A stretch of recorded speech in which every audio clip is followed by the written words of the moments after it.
Hi, everybody, and welcome to Eating at April's. As you can see, I'm in a different kitchen.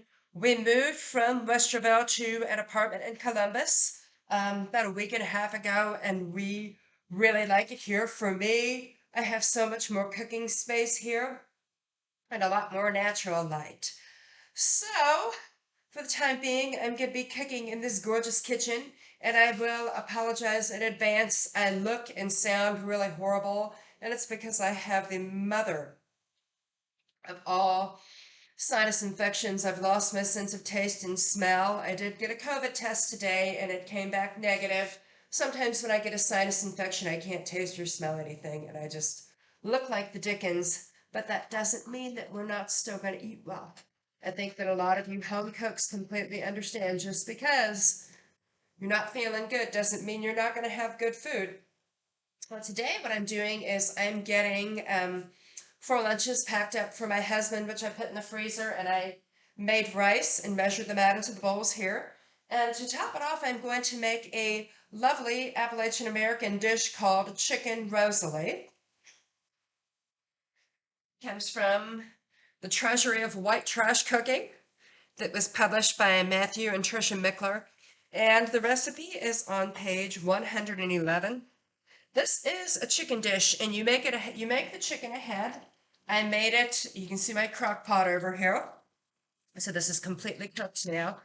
And you are going to begin by melting butter. Get my goggles on. And I'm still getting used to a new stove, so I'm going to be adjusting my heat on medium to medium high heat.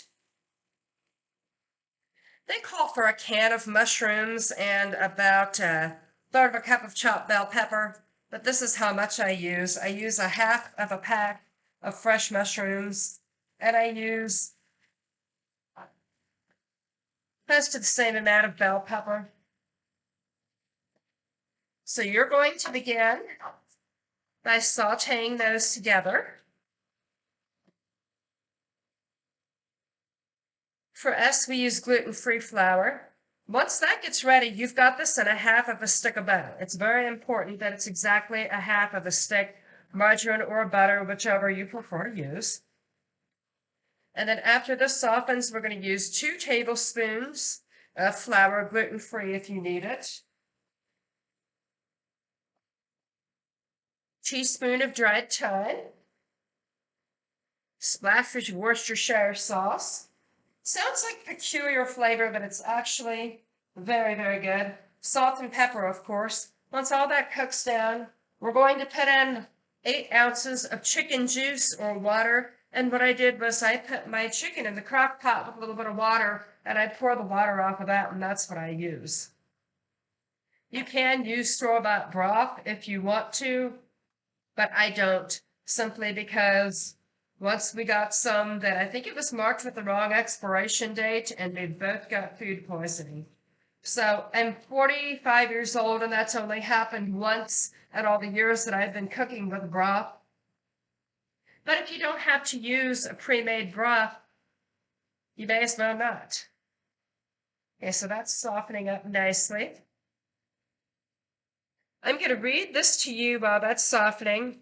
3 cups cooked chicken meat chunked. I use about 4 cups. 1 can chopped mushrooms. I use the equivalent of fresh. 1/3 cup chopped bell pepper. I use maybe a half a cup. 1/2 stick margarine or butter. 2 tablespoons of flour. 1 cup chicken juice, or you can reconstitute bouillon with some water. You can do that too. 3 tablespoons chopped pimento. Now, it does taste very good in this, but I forgot to buy some. And he's had it without the pimento before, and he says it's very good. 2 dashes Worcestershire sauce, a teaspoon of thyme, salt and pepper to taste, and the final ingredient, 8 ounces or a half of a pint of sour cream. Now, I thought that this would be missing something. There's no onions or garlic in this. It doesn't call for it. I can't eat the sour cream, so I've never tasted this, but my husband insists that it's wonderful without onion. So, don't put it in. If you want to put onion in, you go right ahead and you put it in with the fresh vegetables. These are cooking up very nicely.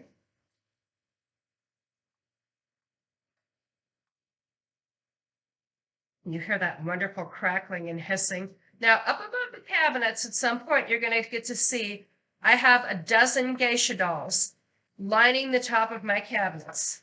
When I was married to my first husband, I collected dolls because I love them. When I went through the divorce, I had to sell them off and give some away because I didn't have space for them. This year, I decided to start collecting again. Geisha dolls are my favorite. So they're gorgeous. But I got inexpensive ones because that way I can buy more. One I got off eBay from a family that their aunt had brought it over from Japan. She had met her husband, who was an American, when he was stationed over there during the war, and she was working in the Tokyo airport. Her name was Chicago, and she married him, and she brought all of her dolls with her. They moved to Germany for a while, and then they moved to the States. But Aunt Chicago brought all of her dolls with her. And a few years ago, she passed away. So her nephew, who had grown up seeing them in her house, inherited some. And the one that I got is a Snow Queen doll. They sold it to me for a very reasonable price, packaged up with love. The 70-year-old doll doesn't have a blemish on it. Someday you'll get to see it. Okay, that is good and soft. So, the purpose of the flour in here is to thicken this up. So that's precisely what we're going to do. And stir that completely. You stir all of that together because you are absorbing all of the butter or margarine. You are absorbing all of the fat with this flour. Yeah. See that? Just getting that a couple of minutes to cook. You got a good view of the chicken that time. So I'm going to give that a minute to cook.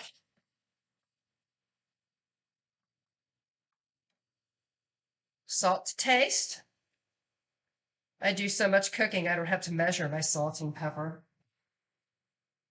My husband likes a lot of pepper.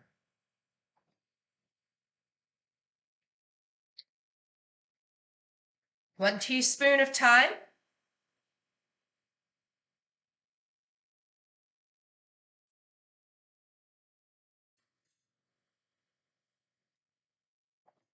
I'm going to stir that up first.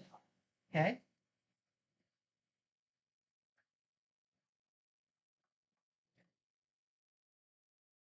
Then we throw in a couple of splashes of this. I suppose you could measure this out to a quarter or teaspoon if you want to. You just need a tiny little bit. When you make Salisbury steak, you want to be generous with your Worcestershire sauce, but with this you want to be stingy. So I'd use maybe an eighth of a teaspoon to a quarter of a teaspoon tops for this. And mix that all in. Next, here goes whatever form of broth that you're using. Okay, and that's going to thicken up to make a nice, juicy gravy.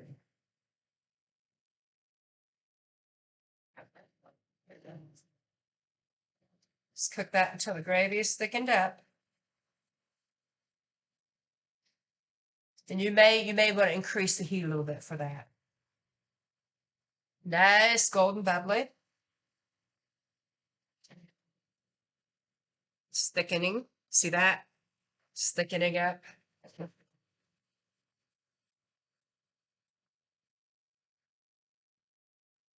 Immediately following that, you're going to throw in your chicken.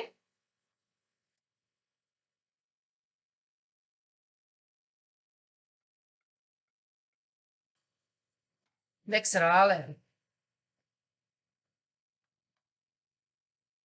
Now, if you're serving this immediately, the purpose of doing the chicken at this point is to heat the chicken through. I don't have to do that because I'm making this to immediately freeze. But you do want to keep this heat on. Lovely cookbook.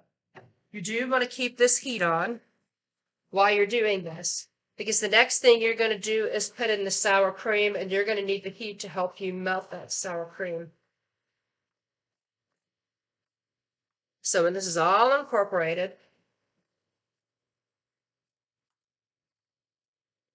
do yourself a favor and just do little bits of it. Don't put it all in there in a blob.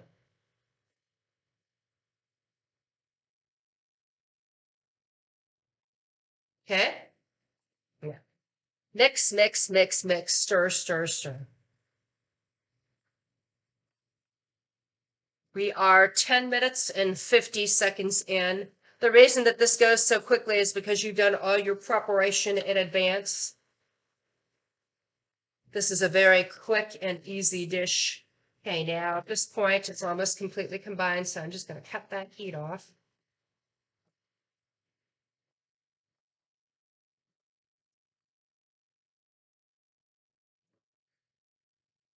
You know, if you eat sandwiches, this would also be good on a sandwich bun or served over some buttered potatoes. So this looks like a whole lot of slop, but I'm telling you, this is a really, really fabulous recipe. There we go. You can see the dogs now. Excuse me. So the next thing that I'm going to do, I'm going to get a different spoon out. This just gets measured into each lunch dish and immediately frozen. And it makes life so easy when you make food ahead like this. Back in the day, before we had to go gluten-free, I would make my own spaghetti sauce and make spaghetti and freeze it. He loved, loved, loved that. I suppose I could still do that with gluten-free spaghetti, but that's not something that we do. The hardest part is cleanup. This is almost like putting together a stir fry. It's just so quick. Everything is made in advance. You use fresh ingredients with pre-made meat. And it's all measured out together.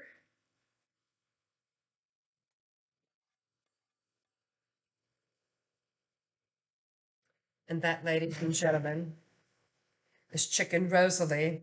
I'm going to be working with figuring out how the angles look best in here, but so far this looks the best. It's hard to get a view of the stove because I don't have a shelf to put it on like I did back in the condo, but we'll figure it out.